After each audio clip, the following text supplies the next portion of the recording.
A successful marriage was a balancing act, that was a thing everyone knew. A successful marriage was also dependent on a high tolerance for irritation, this was a thing Darcy knew.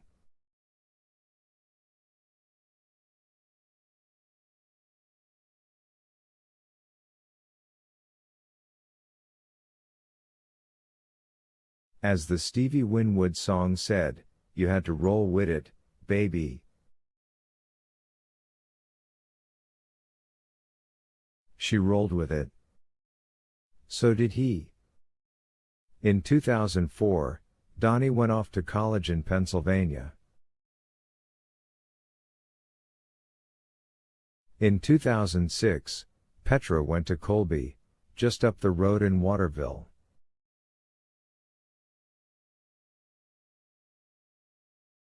By then, Darcy Madsen Anderson was 46 years old.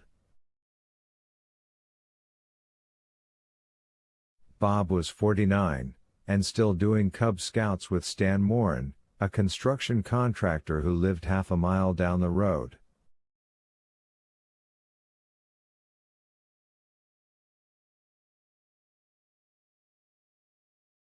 She thought her balding husband looked rather amusing in the khaki shorts and long brown socks he wore for the monthly wildlife hikes, but never said so.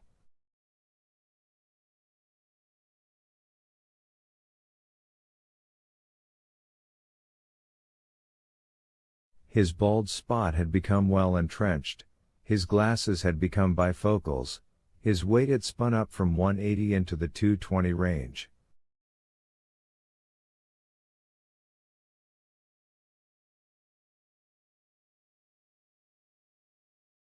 He had become a partner in the accounting firm. Benson and Bacon was now Benson, Bacon Anderson.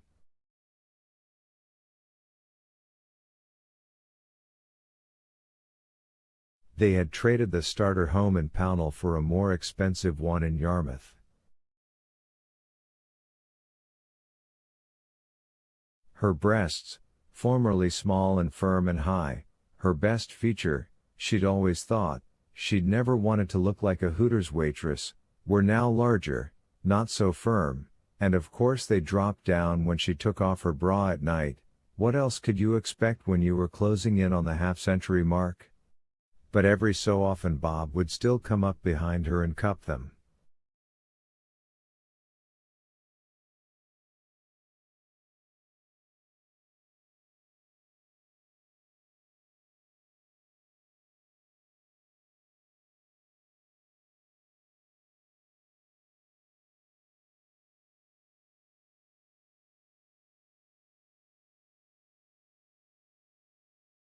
Every so often there was the pleasant interlude in the upstairs bedroom overlooking their peaceful 2-acre patch of land, and if he was a little quick on the draw and often left her unsatisfied, often was not always, and the satisfaction of holding him afterward, feeling his warm man's body as he drowsed away next to her.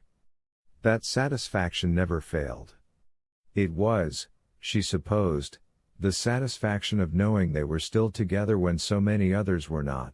The satisfaction of knowing that as they approached their silver anniversary, the course was still steady as she goes.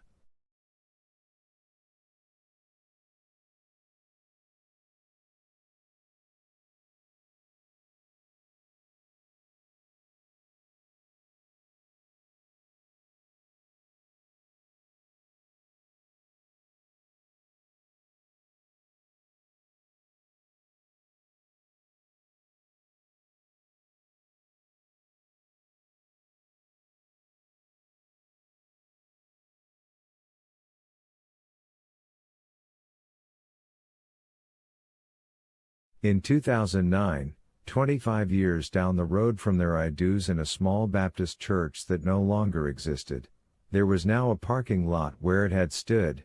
Donnie and Petra threw them a surprise party at the Birches on Castle View.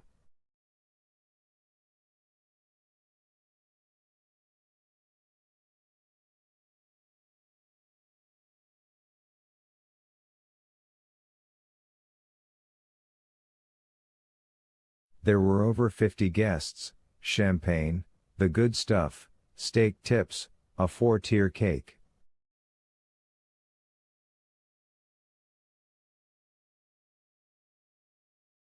The honorees danced to Kenny Loggins's Footloose, just as they had at their wedding.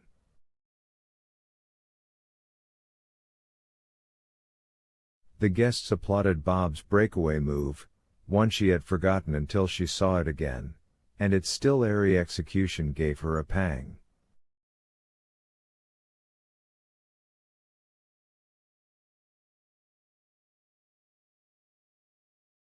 Well, it should have. He had grown a paunch to go with the embarrassing bald spot, embarrassing to him, at least, but he was still extremely light on his feet for an accountant.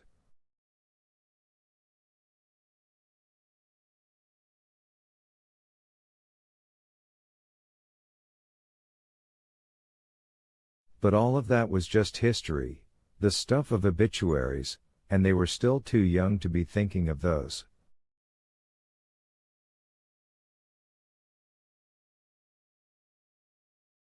It ignored the minutiae of marriage, and such ordinary mysteries, she believed, firmly believed, were the stuff that validated the partnership.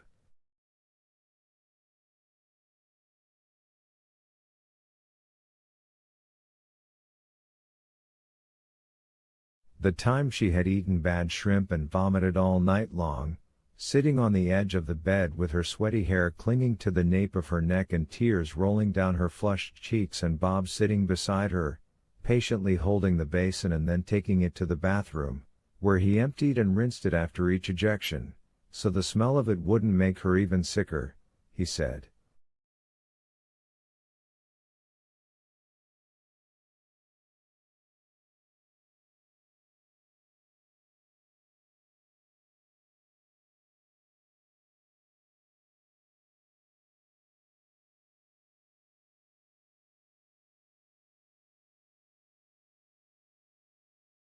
He had been warming up the car to take her to the emergency room at 6 the next morning when the horrible nausea had finally begun to abate.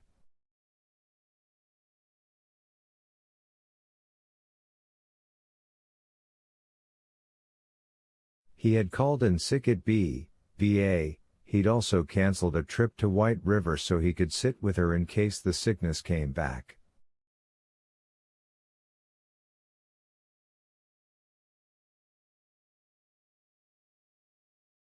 That kind of thing worked both ways. 1 year's sauce for the goose was next year's sauce for the gander.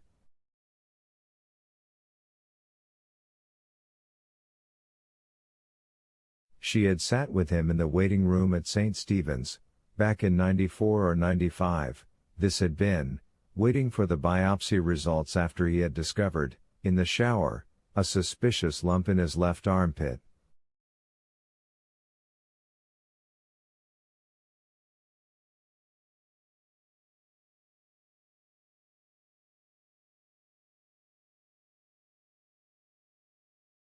The biopsy had been negative, the diagnosis an infected lymph node. The lump had lingered for another month or so, then went away on its own.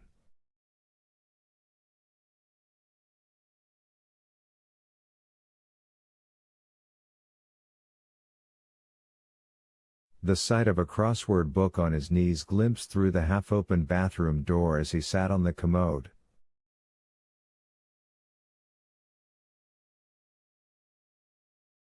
The smell of cologne on his cheeks, which meant that the Suburban would be gone from the driveway for a day or two and his side of the bed would be empty for a night or two because he had to straighten out someone's accounting in New Hampshire or Vermont. Bea now had clients in all the northern New England states.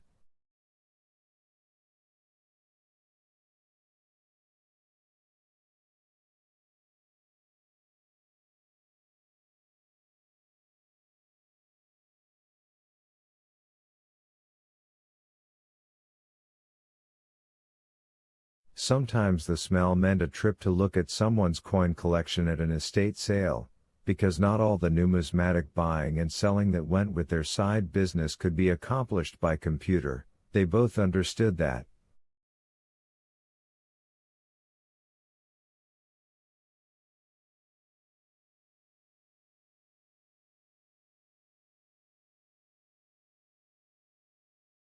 The sight of his old black suitcase, the one he would never give up no matter how much she nagged, in the front hall.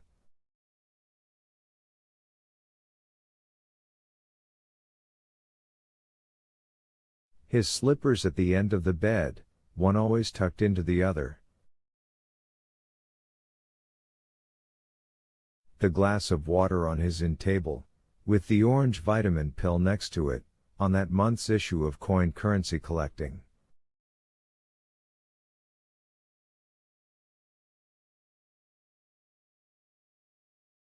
How he always said, more room out than there is in after belching and look out, gas attack. After he farted. His coat on the first hook in the hall. The reflection of his toothbrush in the mirror, he would still be using the same one he'd had when they got married, Darcy believed, if she didn't regularly replace it.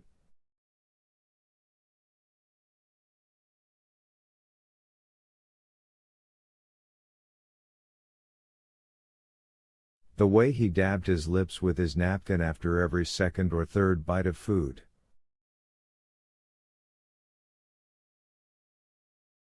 The careful arrangement of camping gear, always including an extra compass, before he and Stan set out with yet another bunch of 9-year-olds on the hike up Dead Man's Trail, a dangerous and terrifying trek that took them through the woods behind the Golden Grove Mall and came out at Weinberg's Used Car City.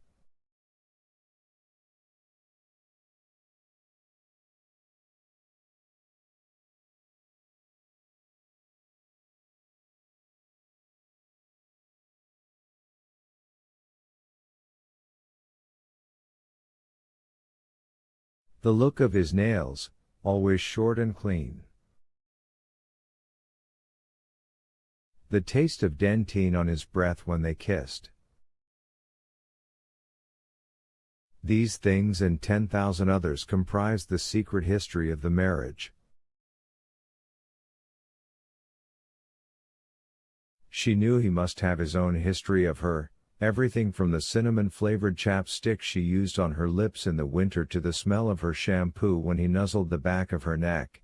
That nuzzle didn't come so often now, but it still came, to the click of her computer at 2 in the morning on those 2 or 3 nights a month when sleep for some reason jilted her.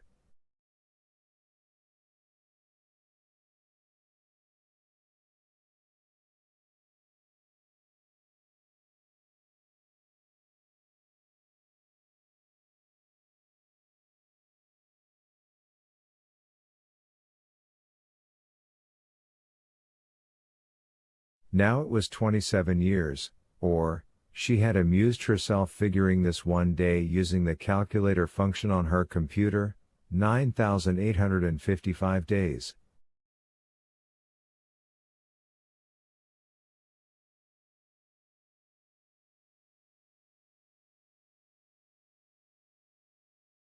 Almost 250,000 hours and over 14 million minutes. Of course some of that time he'd been gone on business, and she'd taken a few trips herself, the saddest to be with her parents in Minneapolis after her kid sister Brandolyn had died in a freak accident, but mostly they had been together.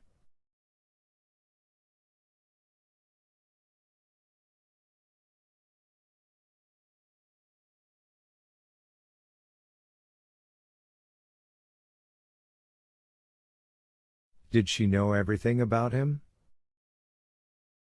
Of course not. No more than he knew everything about her, how she sometimes, mostly on rainy days or on those nights when the insomnia was on her, gobbled Butterfingers or Baby Ruths, for instance, eating the candy bars even after she no longer wanted them, even after she felt sick to her stomach.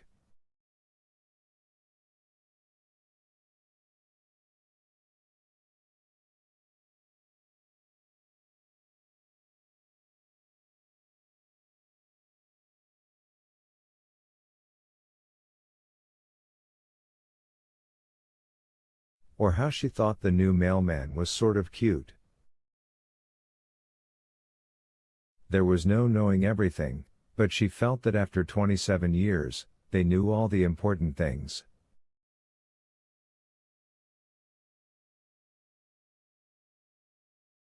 It was a good marriage, one of the 50% or so that kept working over the long haul.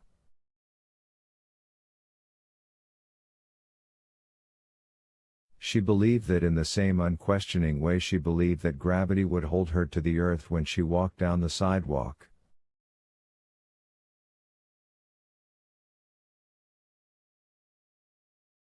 Until that night in the garage. 2. The TV controller stopped working, and there were no AA batteries in the kitchen cabinet to the left of the sink.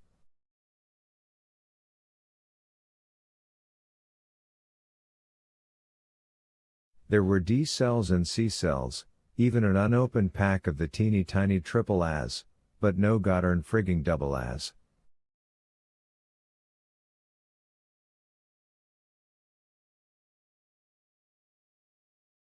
So she went out to the garage because she knew Bob kept a stash of Duracells there, and that was all it took to change her life.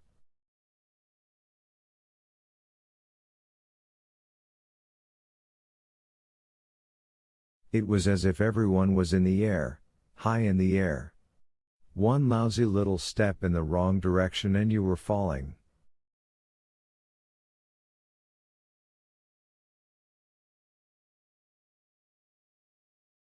The kitchen and the garage were connected by a breezeway.